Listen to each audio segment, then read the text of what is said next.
This is Eton motor mount replacement for the Rock and Cobra gas scooter.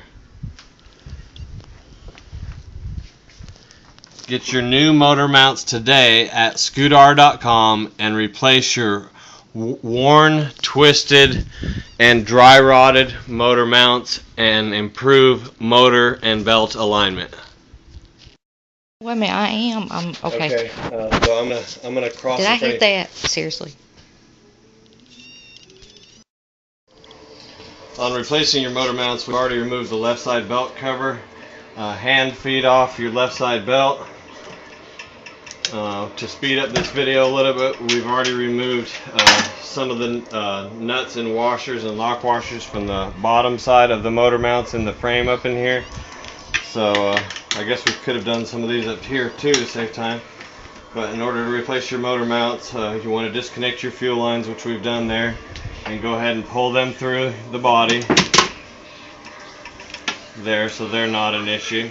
And to keep your fuel lines from leaking, if you loosen your gas cap a little bit there, that'll relieve the pressure and keep your fuel lines from leaking.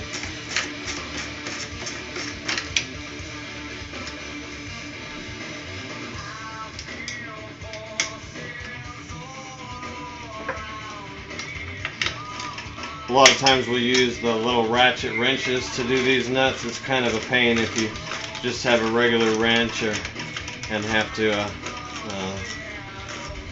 replace the wrench on top of the nut for every little small turn. So we recommend a ratchet with a long extension like this, or a ratchet wrench for removing those nuts. In order to adjust this belt, on most of these scooters, you do slide the motor all the way back and then feed the belt on and check and make sure it's not too tight. This one, we must have determined at some time that it was too loose and put washers between the motor mounting plate and the motor mounts. And now, just because of the visible twisting when we had the belt on and the cracking, we just decided they were due for replacement. So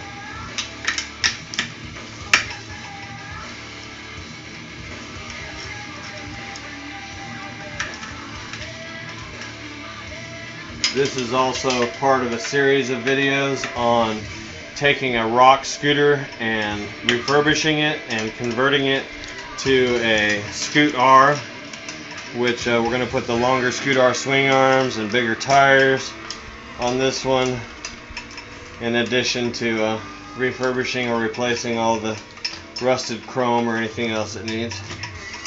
So you can look forward to more videos all about Rock gas scooter refurbishment and SCOOTR conversion. Okay, like I said, we already took some of the hardware off from the bottom to make this a little quicker for the video.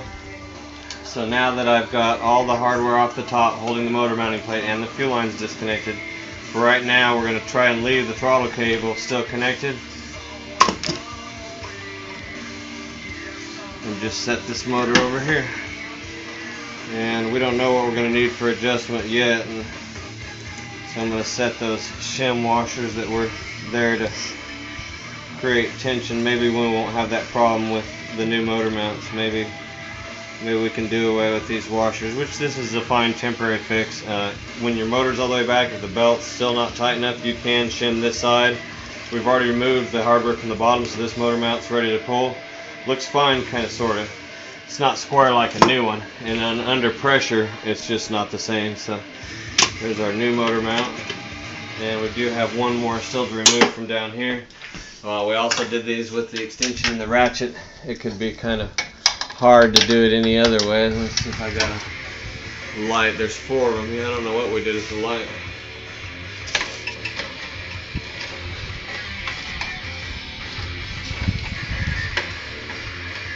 I guess we'll show some of that footage when we go back together with the hardware for the motor mount.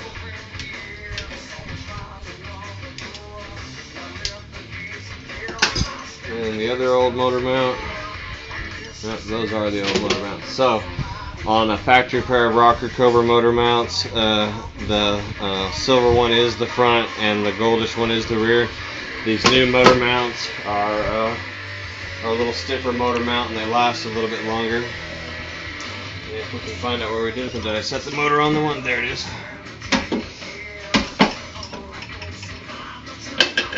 There's the other motor mount. Alright. Let me come back. Alright folks, we've got our new motor mounts on, and I've started the washer and lock washer and nuts on the bottom of this rear motor mount on both of them.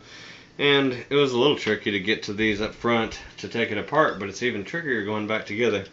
It's been a number of years since I've done a set of motor mounts. We sell quite a few, but I just haven't had to put any on a bike in a while.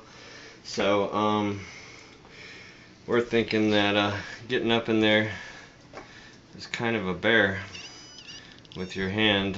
We could take this monoshock bolts out and drop that out of the way, and that would greatly improve the access. So I know that seems like a crazy thing to do, but it's either that or lay the scooter over on its side, which that could be done as well. Probably for most people's purposes, if you had a sheet of cardboard, you could lay your scooter over on, get it on its side, then it would help to maybe get to those nuts without them trying to fall back down when you're trying to start them.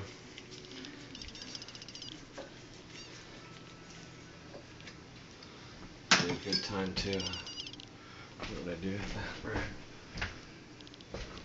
Well, we've got the motor off to wipe some of this residue off the frame. We won't have access to that portion there again for a while. Okay, so if I'm correct, that'll allow us more access to the motor mounts by swinging the swing arms down, which we'll be replacing these swing arms with the longer SCOOTR swing arms anyway, so I guess it's okay that we get some of that out of the way. Now I should be able to get up in there and get the nuts on there, so I'm going to try to hand feed a stack the nut, the lock washer, and the washer up in there.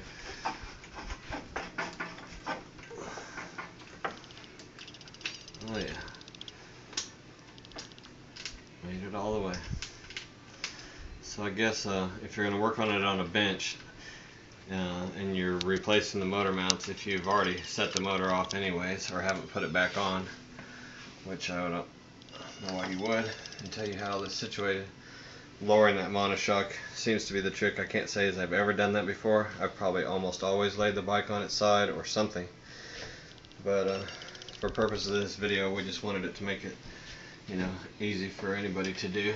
And we figured it'd be kind of hard to show it, videoing it, putting them in on their side. So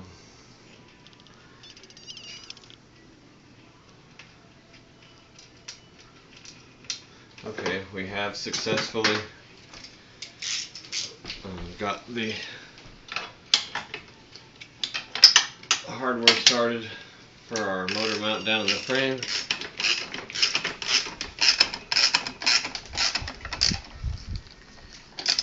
You can